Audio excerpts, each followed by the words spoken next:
Okay, I'll take what you have, please.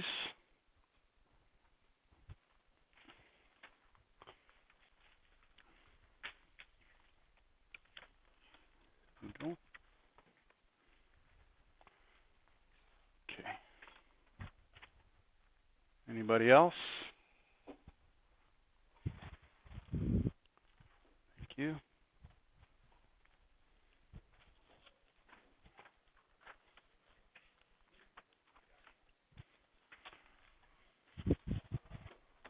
Okay, now or never.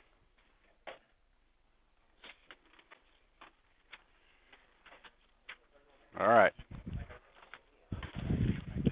All right, well, those were, like I said, straight out of your homework, so hopefully you've been keeping up with it. I'm not going to go through these in full detail, but I will just show you what the answers were supposed to be.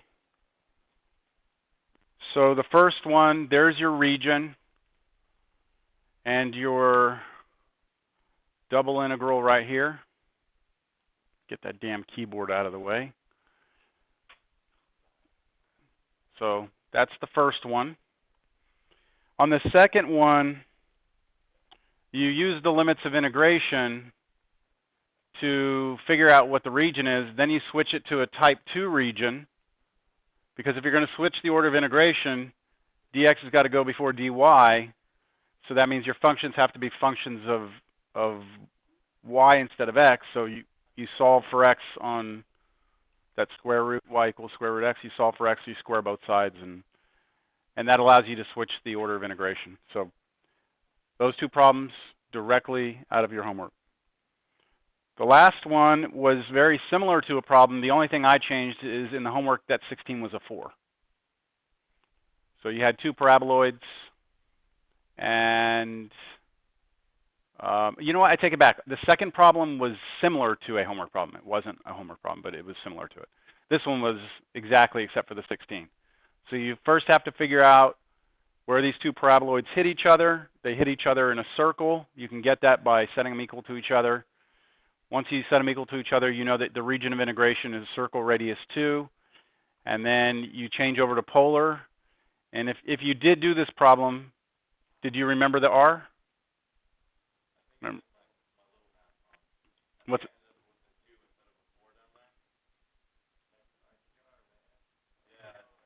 well, but anyways, that's what it is. Does what matter? Oh, because they're between two constants, it won't matter. Yeah. As long as if you have it the other way, it's d theta dr. Yeah.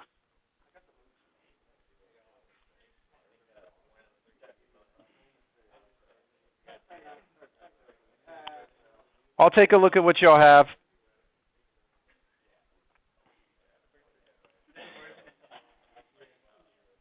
I don't like giving in-class quizzes because we just use 20 minutes. You know, that's, to me, that's valuable time. But you know, we need some quiz grades, and that's the way it is. Sign in, attendance, you gotta go? Yes.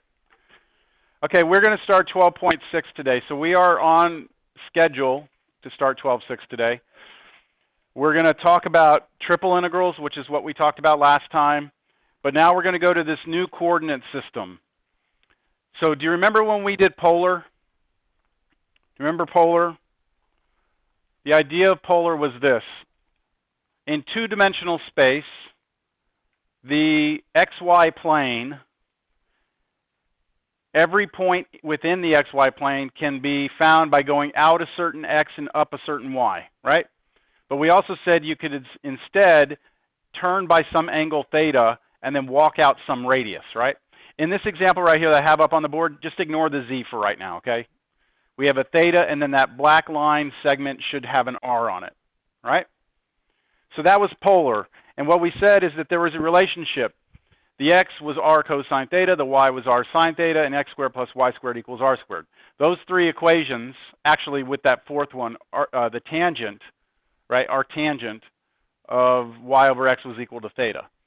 So all of that was what polar was, right? But that was 2D. Now what we're doing is we're looking three-dimensional. So if you want to get to a point in three-dimensional space, right, like here, let's say if the origin was right here, there's x, there's y, right? Z is this way, that's right-hand rule.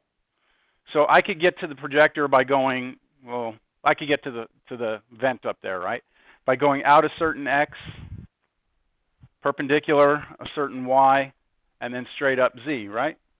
Or I could get there by doing a rotation of an angle, theta, a certain radius r, then that's all polar, right? And then just whatever z is, go up that much. That's what cylindrical coordinates are about.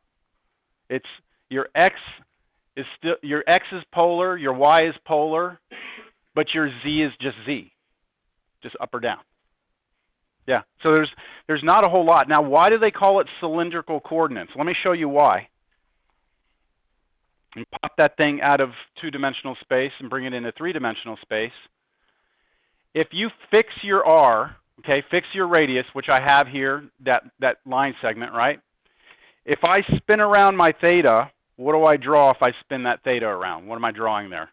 A circle, right? If I move my z up and down, I draw a line up and down, don't I? So if you take every line drawn up and down and you spin that around, then you create the cylinder. My Cal 3, or actually it was Cal 4 for me because they did 1, 2, 3, 4 instead of 1, 2, 3, but my Cal 4 instructor called this, well, how do I explain this? This is a whole different coordinate system, right? We have Cartesian is x, y, z. So we look at that as being a certain space we live in, a certain way of getting around in that space. This is this same space, it's three-dimensional space, but a different way of getting around. He called it Planet Schlitz, like a Schlitz beer. So it's like a beer can, right? Planet Schlitz. On Planet Schlitz, to get around, you need theta, r, and z to move around on Planet Schlitz. I always remember that. All right, so any questions on that? No? Now, while we're thinking about this, let me get you to think another way because we may get to the next section today. If I want to get to that air vent up there, I could do two angles, couldn't I? What I could do is I could say turn a certain theta, right? And then up a certain angle, right? Would point me there and then walk out a certain distance. Well, it turns out that this is the way we do it. It's a little confusing. Different books do it different ways. They start out like this and they say turn a certain angle. That's theta. And then you're pointed straight up. And they say the next angle, okay, is this way. So it's the measurement from straight up to here. Instead of from here up, they do it the other way. So I have two angles in, right, and then one radius. That should be able to get me there. That's called spherical coordinate system. And we'll see why we call it spherical in just a, because it'll make a sphere. So you have, planet Earth. It's a ball. But we'll talk about that later. You know what I'm saying. All right, so triple integrals and cylindrical coordinates. So let's take a look at a region, E. So in triple integrals, our E is our region of integration, right? That's what we learned last class.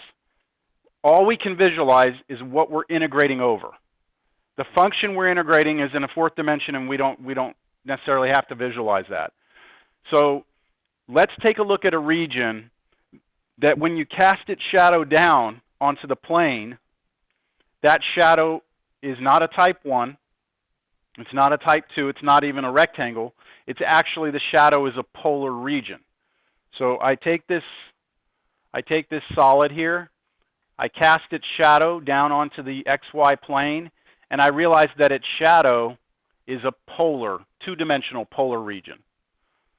Remember polar regions, your angle was between two constants, and your radius was between two constants, right? Well, it actually, in this picture, our angle is between two constants, right? Our angle here is between two constants, and our radius is two constants, but the radius could actually be between two functions of theta. We only did one example of that, and that was the one where we had the sphere where we drilled out the hole in it, remember?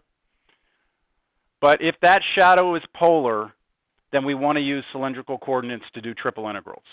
So the shadow tells you everything, the shadow. Now you could also, we've learned this from last class, your shadow could be projected on the YZ plane, or it could be projected on the XZ plane, couldn't it? I'm going to stay away from that. I'm just going to project everything down. We won't look at the other cases anymore. All right? Now, the solid itself has a top to it, like a surface on top. That's U2 of XY.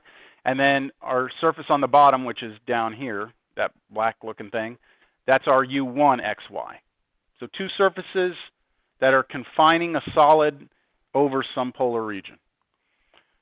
So how do we do a triple integral over that region? Well, we first remember that our theta is between two constants. Our radius is between two functions of theta. Our z coordinate, now our z was up and down, right? Our z is trapped between two functions, right, of x and y. But what were x and y? Because we're in cylindrical coordinates now, x can be determined by r and theta, and y can be determined by r and theta. So do you see all I did was replace x here with r cosine theta, and I replaced y with r sine theta? Questions? So the triple integral over the region E of some function of x, y, z dv is equal to this thing here. So our outer integral goes from alpha to beta. Our middle integral goes from h1 theta to h2 theta. Our inner integral goes from u1 of xy, basically, to u2 of xy. And then our function of, check this out, x, y, z, right? X gets replaced with r cosine theta. Y gets replaced with r sine theta. And z in cylindrical coordinates is still z. So z's don't change. And then guess what? R dz dr d theta. Where does the r come from? Where does that r come from? We're in the two-dimensional shadow, we're in polar, aren't we? We're in polar. And because we're in polar, we always had to have that r. We will talk more about where that r comes from. We're actually going to see where it comes from in two sections from now. All right? Questions? All right. Find that given that.